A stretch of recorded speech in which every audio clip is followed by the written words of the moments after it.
Bagaimana rasanya mendengar pertama kali tim kesukaan Anda di NBA tiba-tiba kedatangan 2 atau bahkan 3 superstar sekaligus? Pasti Anda senang dan mungkin men-trash talk teman-teman Anda, bukan? Anda merasa tim yang Anda sukai sudah pasti juara, bukan? Namun apa jadinya bila semua dugaan dan kesenangan Anda tersebut sirna? Karena dalam episode kali ini, kami akan membahas 7 super tim yang gagal. Sebelum lanjut, jangan lupa like dan subscribe ya. Simak ulasan berikut ini. OK3 Thunder. Anda ingat bahwa di tim ini ada 3 bintang sekaligus, yaitu Russell Westbrook yang baru saja menjadi MVP di musim sebelumnya, lalu Paul George dan Carmelo Anthony yang menjadi All-Star di musim sebelumnya, ditambah center muda Steven Adams dan Jeremy Grant. Namun saat regular season saja, super tim ini sudah diragukan. Mereka hanya finish dengan rekor menang kalah 48-34. Tidak terlalu baik bagi sebuah tim yang berisi 3 bintang. Mereka berada di peringkat 4 wilayah barat dan bertemu Utah Jazz yang dipimpin rookie Donovan Mitchell dan Rudy Gobert. Dan hasilnya malah semakin mengecewakan di playoff. Mereka dibabat 4-2 oleh Jazz yang dipimpin seorang rookie. Karena performa Carmelo yang sangat menurun di Thunder dengan mencatatkan 16,2 points per game, terendah dalam karirnya saat itu, ia di-trade ke Atlanta Hawks saat off-season dan menuju Houston Rockets. Lob City Clippers. 7 musim berisi Big Three Chris Paul, Blake Griffin, dan DeAndre Jordan. Di awal kedatangan Chris Paul ke tim ini, tentu semua fans Clippers sangat-sangat senang. Bahkan Blake Griffin pun saking senangnya, ia memberi julukan tim ini akan menjadi Lob City, yang berisi banyak alley-oop dunk.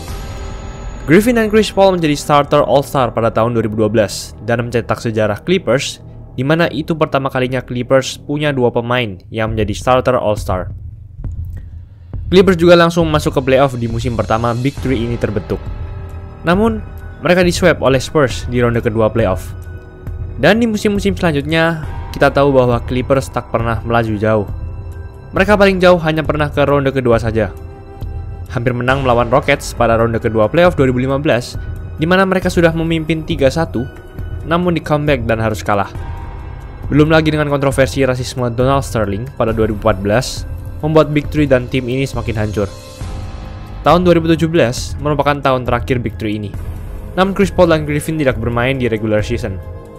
Dan di playoff, mereka dikalahkan oleh Jazz dengan skor 4-3, dan hal tersebut menandai berakhirnya Big Three ini. Chris Paul berpindah ke Rockets, Paul Pierce pensiun, Griffin di-trade ke Pistons pada 2018, dan DeAndre Jordan berpindah ke Mavericks. The Greatest Show on Court Kings. Mungkin nama-nama berikut kurang familiar di telinga kamu. Peja Stojakovic, Mike Bibby, Chris Webber, Vlade Divac, Doug Christie, dan Hedo Turkoglu. Tim ini memang tidak punya superstar seperti LeBron atau Kobe, namun timnya sangat merata.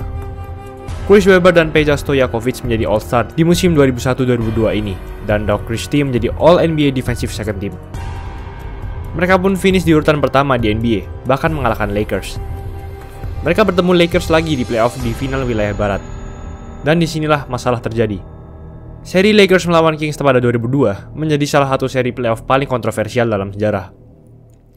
Ada kasus penyogokkan wasit saat seri ini. Rumor beredar bahwa NBA tidak mau membuat Kings menang. Karena jika Kings menang, maka akan sangat merugikan NBA, di mana Kings adalah tim dengan market kecil, sedangkan Lakers adalah tim market besar. Bila Lakers kalah, maka Kings akan bertemu Nets di final yang dua-duanya sama-sama merupakan tim market kecil. Hal ini akan sangat merugikan NBA. Mereka dikalahkan Lakers 4-3. Sejak seri ini, tim ini semakin memburuk. Vlade Divac pindah ke Lakers, Doug Christie ke Magic, Chris Webber ke Sixers.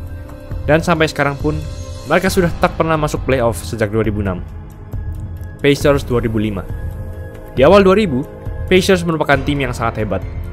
Berniat ingin rebuild, tim ini malah mendapatkan pemain-pemain yang berkembang dan malah masuk playoff. Pada musim 2004-2005, puncaknya, di mana mereka mempunyai Reggie Miller, Ron Artest, Jermaine O'Neal, dan Stephen Jackson. Reggie Miller memang sudah di akhir karirnya, namun ia masih menjadi veteran yang mampu menyemangati pemain-pemain mudanya. Ron Artest dan Jermaine O'Neal menjadi All-Star di musim sebelumnya. Pelatih Rick Carlisle menjadi pelatih tim All-Star wilayah timur di musim 2003-2004. Tim ini finish di urutan pertama wilayah timur, namun mereka dikalahkan Pistons saat di final wilayah timur 2003-2004. Berlanjut ke musim 2004-2005, mereka menambahkan Stephen Jackson yang mencatatkan 18 poin per game di tim sebelumnya. Semuanya berjalan lancar bagi Pacers di awal musim. Hingga pada 19 November 2004, terjadi sebuah tragedi pertengkaran paling mengerikan dalam sejarah NBA. Hal ini membuat tim ini hancur. Jermaine O'Neal, Stephen Jackson, dan Ron Artest, semua bintang ini disuspend banyak pertandingan. Terbanyak yaitu Ron Artest hingga akhir musim. Dan tak lama kemudian, Ron Artest pindah ke Kings. Hal tersebut sangat merusak chemistry tim ini. Reggie Miller pensiun, dan tim ini pun semakin menurun di musim-musim selanjutnya. Big Four Brooklyn Nets. Pada awal musim 2013-2014, Nets berhasil mendatangkan All-Star Kevin Garnett dan Paul Pierce dari Celtics, serta pemain cadangan yang solid yaitu Jason Terry. Tim ini sangat hebat, tidak hanya starter, namun pemain cadangannya juga sangat dalam. Terbentuk Big Five di era ini yaitu Kevin Garnett, Paul Pierce, Deron Williams, Joe Johnson, dan Brook Lopez. Semuanya sudah pernah masuk All-Star. Deron Williams bahkan masuk dalam jajaran tim USA 2012. Cadangan mereka juga sangat solid. Ada Andre Kirilenko, Mirza Teletovic, Sean Livingston, Mason Plumlee yang masuk ke NBA All-Rookie Team. Ekspektasi banyak orang terhadap tim ini sangat tinggi. Namun hasilnya sangat mengecewakan. Brook Lopez terkena cedera kaki yang membuatnya menepi semusim. Hanya Joe Johnson saja yang menjadi All-Star, dan tim ini hanya finish di peringkat 6 wilayah timur. Mereka mengalahkan Raptors di ronde pertama playoff, namun dikalahkan juara Miami Heat dalam hanya 5 game. Dan lagi-lagi sejak musim ini, tim ini mulai bubar. Pierce pindah ke Wizards, Brook Lopez, Kevin Garnett, dan Deron Williams sering terkena cedera, hingga super tim ini pun sirna. 1999 Houston Rockets. Tim ini juga sangat solid tidak hanya dari starter, namun juga cadangan. Di awal musim 1998-1999, musim di mana dinasti Chicago Bulls bubar, Scottie Pippen pindah ke Houston Rockets untuk menggantikan Clyde Drexler yang pensiun.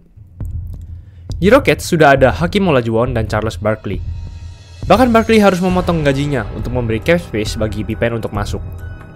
Barkley pun berharap Pippen bisa memberikan kontribusi yang banyak. Rockets juga memiliki 2 rookie yang masuk ke All-NBA Rookie Second Team di akhir musim, yaitu Michael Dickerson dan Coutinho Mobley. Di awal musim, Rockets sempat mulai dengan baik. Mereka memiliki rekor 6-2 di awal. Namun selanjutnya, tim ini sangat mengecewakan. Tidak ada pemain yang masuk All-Star. Hanya Olajuwon yang masuk ke All-NBA Third Team. Pippen malah mencatatkan performa terburuknya sejak musim rookie. Dan tim ini hanya finish di urutan kelima wilayah barat.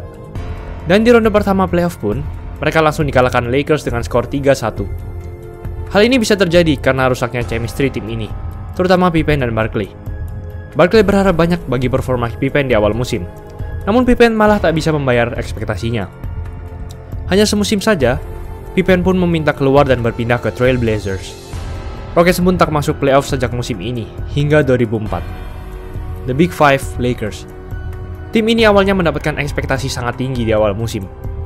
Mereka dianggap hampir pasti bisa mengalahkan Miami Heat, sang juara, dan Spurs. Pau Gasol, Kobe Bryant, dan Metta World Peace sudah ada di tim. Dan di awal musim, mereka mendapatkan Dwight Howard, superstar dari Magic, dan Steve Nash. Namun, tim ini bahkan hancur sejak awal. Di laga preseason, mereka bahkan tidak menang sama sekali dan kalah 8 kali. Di awal musim, mereka juga hanya menang sekali dan kalah 4 kali. Setelah hal ini, pelatih Larry Brown pun dipecat dan diganti dengan Mike D'Antoni. Namun tetap saja, Lakers memulai musim dengan menang 15 kali dan kalah 21 kali.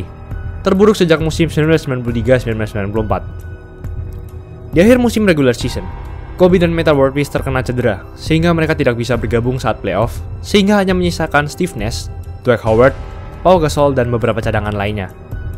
Mereka pun diswep oleh Spurs di ronde pertama. Musim ini merupakan musim terakhir Lakers masuk ke playoff hingga akhirnya pada musim 2019-2020 kemarin.